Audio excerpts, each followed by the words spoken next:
Bien, esta segunda parte lo vamos a dedicar al patrimonio industrial y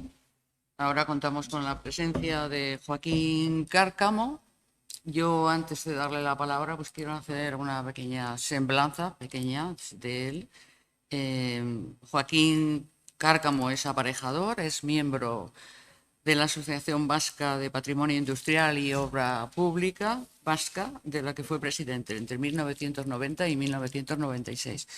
Ha publicado, entre otros, Hierro al mar, los paisajes de embarque de mineral de Vizcaya, 10 joyas del patrimonio industrial eléctrico, por ejemplo, España y Portugal, y el patrimonio industrial de Vizcaya, digo, entre otros. La conferencia es el patrimonio industrial en la Ría de Bilbao, un territorio sin puerto, sin industria, y se hace la pregunta, y sin identidad. Y yo me adelanto un poco, igual que nos va a mostrar, pues como un urbanismo sin memoria, pues ha dejado un presente y ya un futuro en el que escasos hilos aislados que se han mantenido. Y esto nos remite a unos paisajes para traer a la memoria algún reflejo del carácter que la ría industrial y portuaria tuvo hasta hace no mucho tiempo. Bueno, ya te doy la palabra, Joaquín. Buenos días. Agradecer en primer lugar a la organización, a Inés y a Luis, fundamentalmente el que hayan organizado estas jornadas con esta mirada múltiple hacia unas cuantas ciudades portuarias, ciudades abiertas al mar y con puerto. Bien, a mí me toca hablar de Bilbao. El territorio del que voy a hablar es el territorio de la Ría es el que ven aquí, esta gran conurbación urbana que aproximadamente tendrá unos 900.000 habitantes en la actualidad y que está conformada por un conjunto de municipios en las dos márgenes, margen izquierda y margen derecha de la ría, y que en sus aledaños, justo en la misma dirección aproximada de la ría y llegando desde el inicio de la ciudad de Bilbao hasta Castro Urdiales, ya en Cantabria, se encontraba una cuenca minera de una riqueza extraordinaria, que es lo que ha producido, sin duda, el desarrollo industrial de la ciudad a lo largo de los últimos 150-200 años. La imagen todavía reciente de esta ría es esta que tenemos aquí, en esta fotografía de Iñaki Zarragoitia, un arquitecto que tiene una especial querencia por las imágenes de la industria y de la ría, y una imagen que está desapareciendo, que lleva años en progresiva desaparición y que ya pronto se limitará tan solo al exterior, a la actividad actual del puerto. Esta imagen que tienen aquí es de hace una semana. Es una de las grúas que en el frente portuario, en el frente de la ría y también en el servicio de las gradas, tenía el último astillero en cerrarse, el gran astillero de la Naval en Sestao. Estas grúas están en proceso de demolición, al igual que un 80-90% de las instalaciones del astillero, que, como otras grandes instalaciones industriales de la ría, pues tenía una superficie extraordinaria, al borde de la ría y del orden de los 300.000 metros cuadrados aproximadamente. Un astillero que ha entrado en quiebra recientemente y que ha sido subastado y que se dedicará a actividades de tipo terciario por el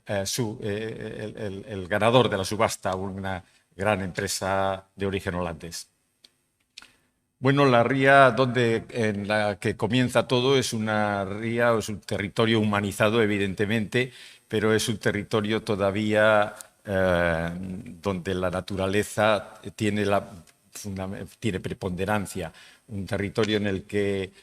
la actividad agrícola y ganadera se daba, los viñedos ocupaban gran parte de la superficie de la ría, pero en esta imagen de un pintor, Pablo Gonzalvo, una imagen que es el original es propiedad de la Fundación BBVA, como ven, y que es una imagen parcial, puesto que tiene una mirada desde el monte en ambos hacia los dos ámbitos de la ría, esta hacia la desembocadura, y en la que se puede ver ya aquí, en Burceña, en el límite entre lo que era Abando y Bilbao y Baracaldo, un inicio de lo que podríamos decir la industrialización. Un puente que dentro de 2 años cumplirá el bicentenario de su erección. Es el primer puente de hierro, se llamaban entonces, que se construye en España. Es el primer puente colgante levantado con proyecto de un arquitecto, un arquitecto académico, Antonio de Goicoechea, pero bermeano, pero atento al desarrollo de las actividades de la ingeniería en el resto de Europa. Y en el otro sentido, hacia Bilbao y aguas arriba, también tenemos alguna imagen de que esa ría, todavía muy puerto comercial en Bilbao y poco más, sin embargo ya tenía también algunas actividades industriales, porque pueden ver aquí en la parte inferior izquierda de la imagen una gran cubierta que no es sino una gran cordelería de las 4 que hubo progresivamente y en momentos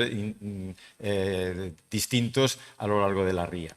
Es decir, que la actividad industrial, pese a ser este momento en el que todavía el territorio aparece sin fábricas, ya existía, ¿no? La primera fábrica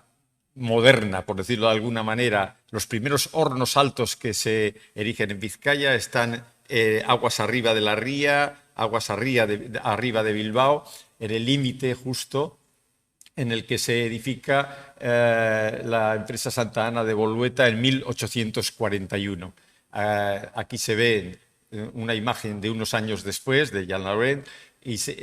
junto con esta fábrica, en el término medio de la ría, en Baracaldo, ya en el límite con Sestao, el puente que ven no es de la ría, es de uno de sus afluentes, el río Galindo, que separa Sestao y Baracaldo. Están viendo la implantación de la fábrica que levantaron los Ibarra al trasladarse desde Guriezo hacia un territorio, ya cuando crean una sociedad con los Vilallonga, un territorio más acorde para lo que se estaba intuyendo que podía ser el futuro. Un salto, y aquí vemos los hornos Bessemer que en 1885 lanzan su fuego hacia el cielo de la ría y producen por primera vez acero en España. Estos hornos Bessemer, que yo simplificando sin duda suelo decir que a Bessemer, y como veremos un poco más tarde al ingeniero Evaristo de Churruca, le debemos lo que hoy somos en gran parte. Estos hornos Bessemer que ya los Ibarra tratan de implantar en Guriezo, estando como estamos en Cantabria, hay que recordarlo, aunque fracasan, y que tratan de implantarlos aquí. Sin embargo, son los que significan de alguna manera el triunfo ya de esta revolución industrial que previamente se había iniciado, y los que justifican, puesto que el horno se patenta en la mitad del siglo, en los años 50, el convertidor se patenta en los años 50. Este era un convertidor que solo podía utilizar un determinado mineral de hierro de bajo contenido en fósforo y azufre, mineral que solo se daba en contados lugares del Reino Unido, en el norte de Suecia de muy difícil extracción, sobre todo en la época invernal, y en la cuenca minera vizcaína. Y eso es lo que provoca que a partir de del inicio de los años 70 y sobre todo a la finalización de la última guerra carlista, aquí lleguen todas las grandes compañías siderúrgicas europeas, inglesas, belgas, alemanas, francesas, a organizarse para la explotación de los recursos mineros que aquí se encontraban. Esta es una primera imagen, una de las primeras imágenes que tenemos de esa cuenca minera, en la cual todavía se ven esos primeros caminos carreteros con carretas de bueyes, pero en las cuales se pueden ver aquí dos trazados lineales que ocultan las primeras vagonetas del primer ferrocarril minero, el de la Diputación de Vizcaya, que comenzó a trasladar el mineral extraído hacia el puerto que se había generado en la ría, en la margen izquierda, en Baracaldo, Sestao, etc. No me he resistido a traer la imagen de un minero que nos llegó desde Cantabria, José McLennan, que había sus orígenes había tenido actividad en astillero, como nos contarán seguramente posteriormente, en esta imagen en la que se ve la ría al fondo, puesto que tuvo ya en el límite con Cantabria, en Muskiz, bastante actividad minera. He hablado de Churruca, el ingeniero, primer director de la Junta de Obras del Puerto, que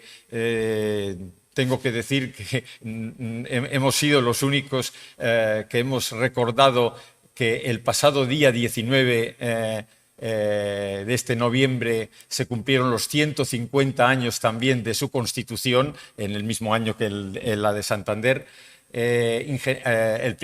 La Junta, cuando después de la guerra comienza a funcionar, nombra a Evaristo de Churruca primer director, y Evaristo de Churruca tiene la lucidez previa y el desarrollo de los estudios suficientes como para llevar a cabo la idea de construir un dique semisumergido que se conoce como muelle de hierro por toda la superestructura que queda visible, y que consigue por primera vez en la historia de la ría de Bilbao eliminar la barra de arena de la entrada en la bocana y hacer navegable la ría para buques de calado suficiente como para su explotación. Esto hace que a partir de 1887 la exportación minera crezca de manera acelerada. Y también permite que en 1888 en Sestao se puedan instalar los grandes astilleros que construyeron los tres primeros buques de guerra de la Marina Española, que lamentablemente pocos años después los tres se perdieron en la bahía de Santiago de Cuba. Este es el día de la botadura del primero de ellos, el Infanta María Teresa, y se puede ver en esta imagen los hornos altos de la siderurgia, la Mudela, de Martínez de las Rivas y un empresario inglés. Se pueden ver algunos de los cargaderos del ferrocarril de la Diputación, la mayor concentración de cargaderos de mineral que hubo en la ría, y se puede ver la primera instalación naval de Sestao, que más tarde sería absorbida por la naval, con el dique seco que hoy se ha logrado conservar, y con la primera nave de 1888 que hoy también se ha logrado conservar y que veremos más adelante. La actividad no cesa a lo largo del siglo XX. Esta imagen de los años 50 en la que se ven las hojas del puente del ayuntamiento con el ayuntamiento al fondo nos está significando que los buques pasaban aguas arriba del ayuntamiento hasta el Teatro Arriaga, por lo menos, a lo que es hoy el centro urbano de Bilbao. Y en el otro sentido, imágenes recientes, relativamente recientes, todavía en las cuales todavía se pueden apreciar la actividad industrial y portuaria que en el término medio de la ría se seguía dando, ¿no? Esto llegaba hasta el mismo centro de Bilbao. Yo creo que con el puente de la Salve que ven aquí se harán la idea de que aquí en este territorio que yo marco es la implantación actual del Museo Guggenheim y ven aquí una edificación que más tarde les presentaré en otra imagen que evidentemente desapareció. Pero ven aquí el gran muelle de contenedores del puerto y los grandes almacenes portuarios también en el mismo centro de Bilbao. Este es el puente de Deusto, que es levadizo. Y así, esas imágenes de los años 90, sin embargo, son compatibles con el hecho de que ya al comenzar la década ha comenzado también, se ha iniciado un proceso de demolición sistemática, continuada y acelerada de lo que desde el punto de vista del gobierno se denominó ruinas industriales. Pero lo que se hizo fue una demolición indiscriminada de todo lo que existía, metiendo las palas, barriendo y dejando solares totalmente vacíos de una manera indiscriminada, sin valorar si algunos de los elementos que existían podrían haber tenido una reutilización, porque realmente estaban todos en buen estado, estaban recientísimamente abandonados, y sin valorar qué posibilidades de uso podrían haber tenido. Las demoliciones comienzan en el centro de Bilbao en el 91 con la demolición, con el derribo del astillero de Euskalduna. Esto es una imagen de la caída de una de las naves en el mismo centro de Bilbao, lo que hoy ocupa el palacio. Y sin embargo, en esos mismos tiempos, y haciéndose compatible con las demoliciones y también con la erección, el proceso de construcción del Museo Guggenheim, los barcos de la naviera Pinillos seguían descargando unos plátanos de Canarias junto al museo en construcción. En una imagen que ven aquí de esos momentos, se inauguró en el 97. Esta es la fábrica que perdimos con la construcción del museo, de un arquitecto reconocido, del que se habló ayer también, un arquitecto que fue alcalde de Bilbao, Gregorio Ibarretxe, y que tenía una gran calidad arquitectónica. Aquí está en una imagen recogida por un excelente pintor. En esos años también, claro, surge un sentimiento de que algo se está perdiendo para siempre, independientemente o al margen o al lado del gran sufrimiento que la crisis industrial estaba provocando en las gentes que vivíamos en el territorio. Sin embargo, surge un sentimiento también cultural de que algo va a desaparecer para siempre, de que 150 años de historia están cayéndose delante de nuestra mirada, de nuestros ojos, sin que quizás estemos haciendo nada, por esto que les comentaba antes de los planes de demolición masiva. Y surge hay una doble iniciativa, una del gobierno vasco y el catalán, para organizar las primeras jornadas de protección y revalorización del patrimonio industrial, las primeras jornadas que se celebran en España, la primera reunión de interesados desde de los ámbitos del asociacionismo y desde los ámbitos universitarios, de interesados en el patrimonio de la industrialización,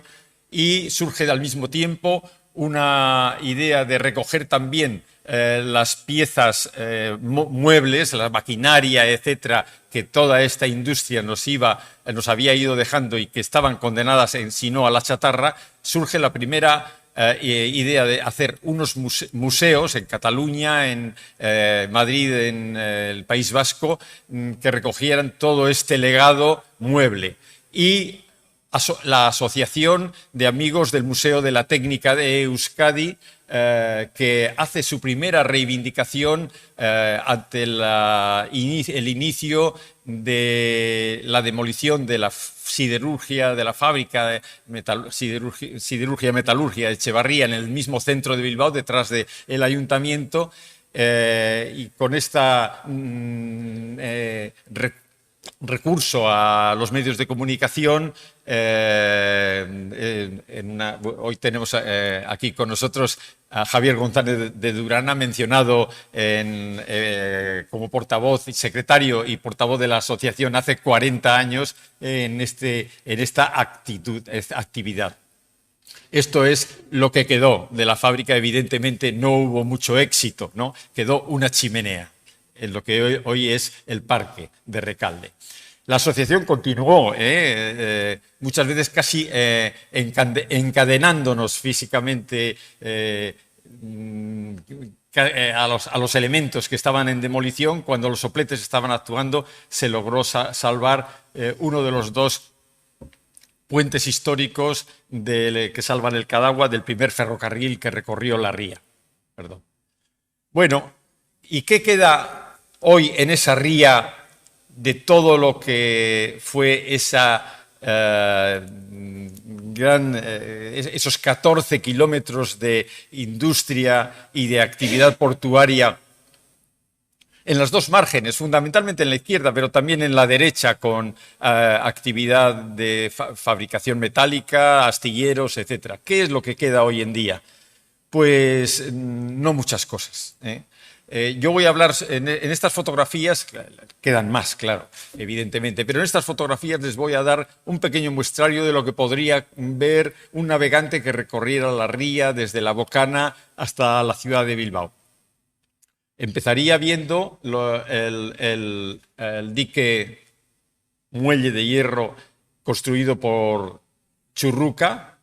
que se conserva, y el puente transbordador Vizcaya, que se conserva. Los dos, lamentablemente, cercenados por actuaciones no muy correctas realizadas a lo largo de los últimos años, pero se conservan. Aunque no se ve desde la ría de esta manera que yo les presento aquí, sin embargo, al fondo lo que existe son también la imagen que nos ha ido dejando, ya ocupada evidentemente por la naturaleza, de lo que fue la extracción minera a cielo abierto, que la hubo junto con la extracción subterránea. Esto es la mina de Gallarta. Recorriendo la ría y en la margen derecha tenemos este puente, que es un resto del primer puente de hierro que se construyó en España, de puente de hierro real, que fue el puente del Isabel II, lo que hoy sería el puente del Arenal en Bilbao junto al Teatro Arriaga, y que fue también el primer puente móvil que permitía, como ven ustedes, la navegación por el arco central hacia aguas arriba de lo que hoy es el Teatro Arriaga. O esa nave que les he hablado hace un momento de los primeros astilleros del Nervión en Sestao, en la cual se conserva toda la estructura original soportada por esas columnas que tienen un valor extraordinario, puesto que son grandes columnas de fundición herederas de lo que la ingeniería británica desarrolló para la construcción naval, para cubrir las gradas de construcción naval a mediados del siglo XIX, para poder hacer frente a las necesidades logísticas que tenían para enfrentar las guerras sobre todo con los franceses, ¿no? Son contemporáneas, el origen de estas columnas es contemporáneo y precede en unos años al Crystal Palace y tienen mucho que ver con el desarrollo de esa arquitectura.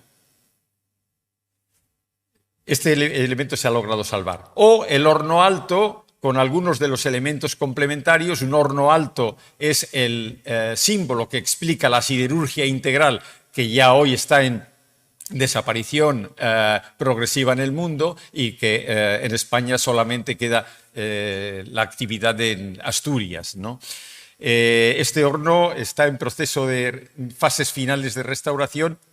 y de accesibilidad al público en general. Está en Sestao.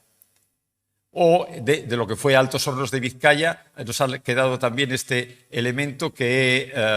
alojaba el grupo Ilgner de producción, de generación de corriente continua para el movimiento de los trenes de laminación de la siderurgia. De los cargaderos de mineral, el más representativo que tenemos es este de una de las empresas más importantes, la Horconera Iron Ore, que es uno de los dos únicos cargaderos de mineral de madera del siglo XIX que nos han quedado en Europa, junto con el que han preservado en la Rida del Tin en Newcastle. O una actividad tampoco relacionada con el hierro, como es la actividad harinera, que sin embargo tuvo una gran representación en la ciudad de Bilbao. Son los grandes molinos vascos de los años 20, una arquitectura muy noble y representativa, monumento desde hace 13 años, que sin embargo está degradándose progresivamente pese a los esfuerzos que hacemos para que se mantengan. En el mismo Bilbao ya la estación de bombeo de aguas residuales de finales del siglo XIX, el primer saneamiento moderno que se realizó en España, obra de Recaredo de Uhagón, el gran ingeniero sanitario de la segunda mitad del siglo, del siglo XIX. Ya en Bilbao, los diques secos de la compañía Euskalduna, el otro astillero del cual hemos visto alguna imagen del proceso de demolición, que aloja en el museo, hoy en la actualidad, el Museo Marítimo del País Vasco, el Itzasmuseum. Un poco más adelante, esta fábrica de correas imprescindibles para el funcionamiento de la maquinaria industrial en el siglo XIX y principios del XX, el Tigre, hoy reconvertido en viviendas, en Deusto, o los retales vergonzantes de lo que fue el gran depósito portuario, el depósito franco de Bilbao, que encierran estos pequeños recortes preservados que encierran la promoción inmobiliaria diseñada por el arquitecto Arata Isozaki. En el mismo centro de Bilbao, afortunadamente, dos de los tinglados, de los varios tinglados portuarios proyectados por Evaristo de Churruca, se conservan tal y como lo fueron en su momento, y además con usos alternativos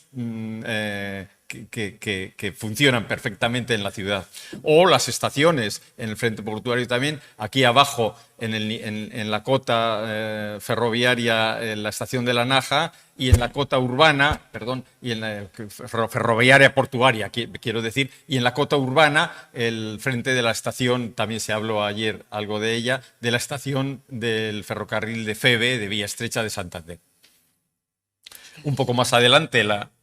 5 minutos. Un poco más adelante, la fábrica de harinas Laceres, también conservada, y el gran problema al que nos enfrentamos hoy, que sería el de la pérdida de la navegabilidad en la ría. Ya se perdió en parte con la construcción de este puente, el puente Euskalduna, pero aún es posible en estos momentos llegar hasta los diques secos y el Museo Marítimo, que recibe algunas embarcaciones. Aquí ha habido un proyecto, afortunadamente hace unos meses ya, aunque ha habido que acudir a los juzgados, pero afortunadamente desechado hace unos meses, de construir un gran edificio de servicios en el interior de uno de los diques protegidos. Una imagen de la actividad que estamos desarrollando para tratar de evitar que se pierda esa navegabilidad con la construcción de nuevos puentes bajos, fijos, aguas abajo. La última gran intervención que está prevista es esta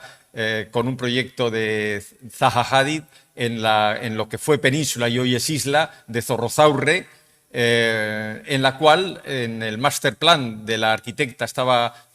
contemplado la preservación de 19 edificios industriales, pero que desgraciadamente la imagen que va a ir quedando va a ser fundamentalmente esta, la de la nueva urbanización, y los edificios, unos por unas razones como este del depósito franco, que debiera de haberse conservado y que está engullido, demolido, y parte de la estructura en el interior de la nueva sede de la empresa IDOM,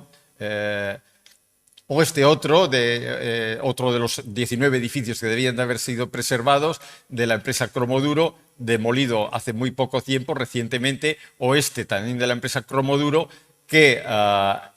se ha permitido su degradación hasta un punto en el que ya la arquitectura es totalmente irrecuperable. Se quedarán algunas grúas y con eso probablemente tengamos que acabar conformándonos. Nos quedan aquí la imagen, ayer se hablaba, y es cierto, la imagen de los pintores, pese a que este gran puente en el límite entre Bilbao y Baracaldo, el puente de Burceña, se perdió, sin embargo, ven ustedes que las edificaciones que contemplaba Arteta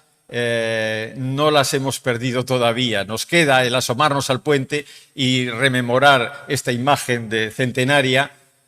o también otra imagen reciente relativamente de ese momento de los años 90 de transición del fotógrafo Joan Fontcuberta, que supo ver y supo interpretar esos momentos finales, esos momentos de transición que se estaban dando en aquella década, y que en un libro que se publicó con las imágenes y que estaba acompañado por unos hermosos textos llenos de referencias a los poetas que habían cantado a la ría,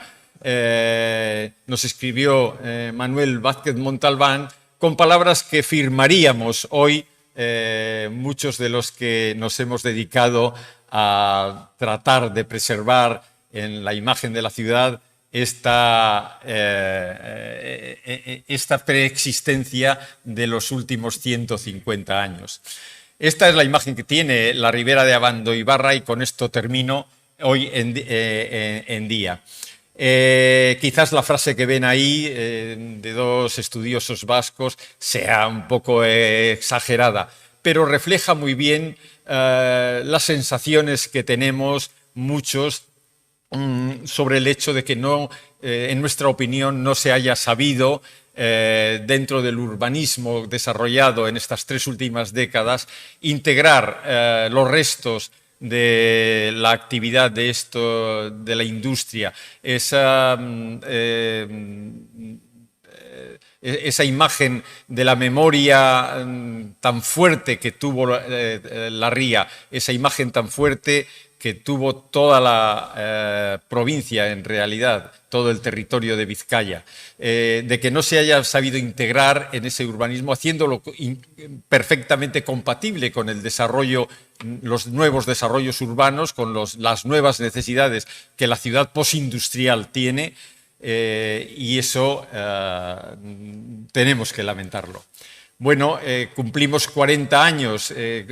si contamos nuestros orígenes en la Asociación de Amigos del Museo de la Ciencia y la Técnica, a la cual sucedimos, y lo rememoraremos en este momento. En los días 2, 3 y 4 de diciembre se cumplen los 40 años de la celebración de esas primeras jornadas en Bilbao y Baracaldo. Y para terminar del todo, no me queda sino recordar de una manera colectiva y también de una manera personal a Pedro Navascués, recientemente fallecido, el historiador de la arquitectura, que dedicó gran parte de su interés y de sus